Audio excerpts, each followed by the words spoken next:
It started with silence. Not the quiet kind that fades into the background, but the kind that makes people uneasy. For a long time, Dale Earnhardt Jr. watched from the sidelines while the sport he knows better than almost anyone continued on its familiar path. No fiery interviews, no dramatic statements, just silence. And when he finally spoke, it wasn't to hype a race or praise a performance. It was to point at something most fans weren't really looking at. Because what was happening behind closed doors wasn't just uncomfortable, it was a warning. Fans thought they understood NASCAR's challenges, ratings, costs, attention spans. But Dale Jr.'s message made one thing clear: the real issue runs much deeper than headlines. For years, NASCAR has felt predictable in a way that's both comforting and dangerous. The rhythms are familiar, the personalities are polished, the weekends follow a pattern fans can almost recite from memory.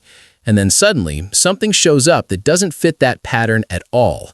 Something loud, messy, unpolished, and impossible to ignore. That something wasn't a new car or a rule change. It was an event most people brushed off as a joke when they first heard about it: the New England 900. At first glance, the New England 900 looked like the kind of thing purists would roll their eyes at.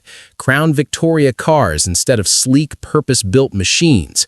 Mods and late models replaced with full-size sedans that still looked like they belonged in a commuter parking lot. Add nitrous, banging doors, and train horns screaming down the straights, and it felt closer to chaos than competition. A novelty, a one-off spectacle that would get laughs online and disappear just as fast. That's what a lot of people expected. They couldn't have been more wrong. Because when race day came, the jokes stopped. The stands weren't half full. They weren't politely crowded. They were packed, overflowing. Thousands of fans showed up, many of them young, many of them people who don't normally buy tickets to a short-track race on a Saturday night. These weren't legacy fans reliving childhood memories. They were new faces, phones out, energy high, reacting to everything in real time. It didn't feel like a local race. It felt like an experience, something you had to be there to understand. What made it even more uncomfortable for critics was that the drivers loved it. In a normal short-track environment, especially in something like a modified tour race, the financial reality is brutal. Teams can spend $7,000 or $8,000 just to show up, finish mid-pack on what feels like a solid night, and you might still walk away in the red. Blow an engine, and suddenly your season is on pause while you try to recover financially. That pressure hangs over every lap. Racing stops being fun and starts becoming survival math. The New England 900 flipped that entire mindset. Nobody cared about having the most expensive parts. Nobody was staring at tire bills, wondering how they'd pay for next weekend. The cars weren't priceless investments. They were tools for entertainment. Drivers raced hard, laughed afterward, and talked trash without worrying that one bad break would derail their entire year. That freedom showed on track, and the fans felt it immediately.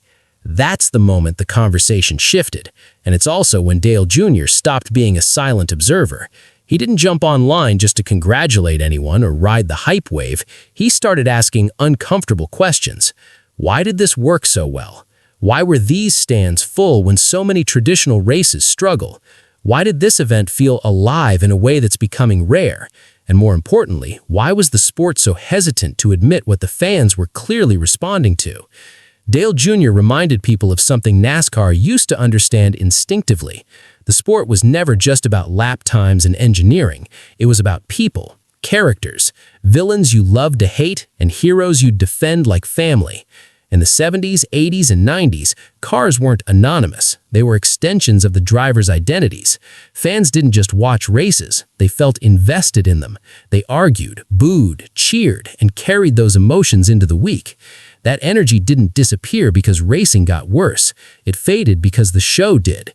Somewhere along the way, the sport became cleaner, quieter, and safer in all the wrong ways.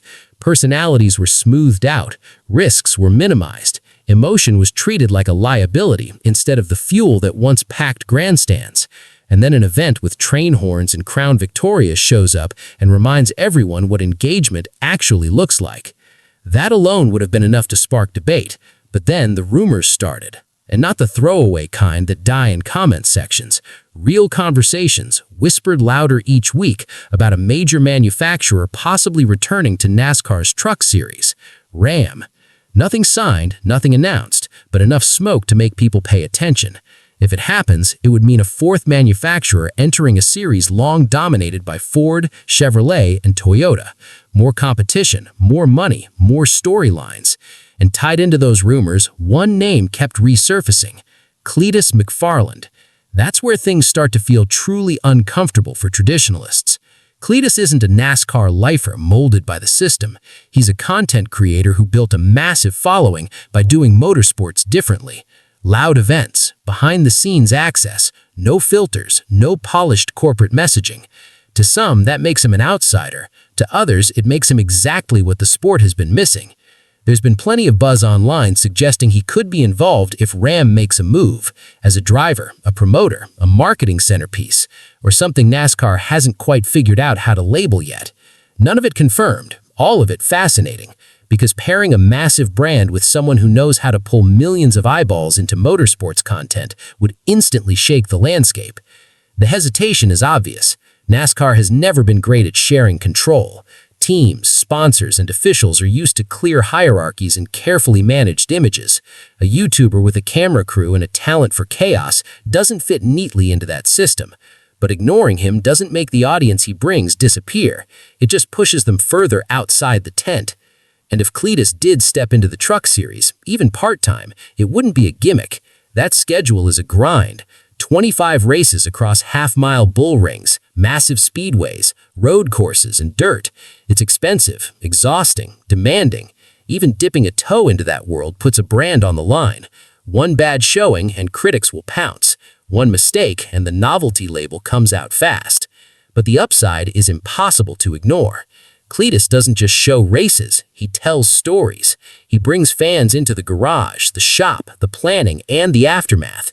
He turns motorsports into something you feel involved in, not just something you watch on a screen. For a younger audience raised on constant access, that matters more than tradition.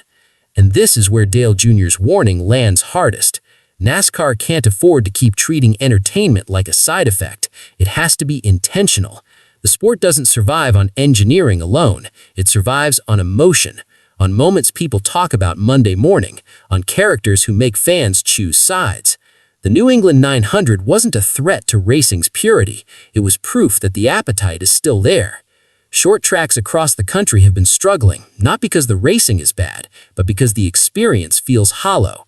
Drivers race, load up, leave. No storylines, no emotional hook to bring fans back next week. The New England 900 broke that pattern. It felt alive from start to finish, and that's why it's being discussed at the highest levels now.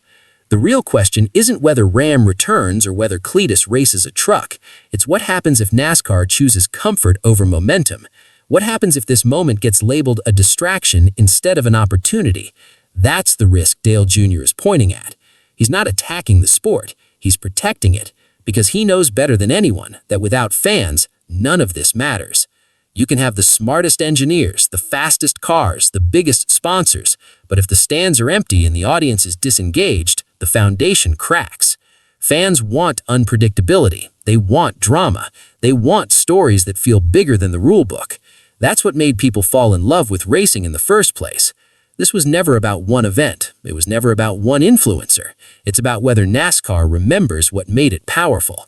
The fact that these conversations are even happening means the passion isn't gone. It's just been waiting for a spark.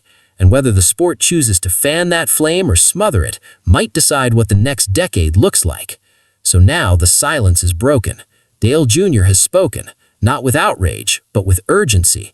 And the message is simple. Fans still care. The heartbeat is still there. The only question left is whether NASCAR is willing to listen.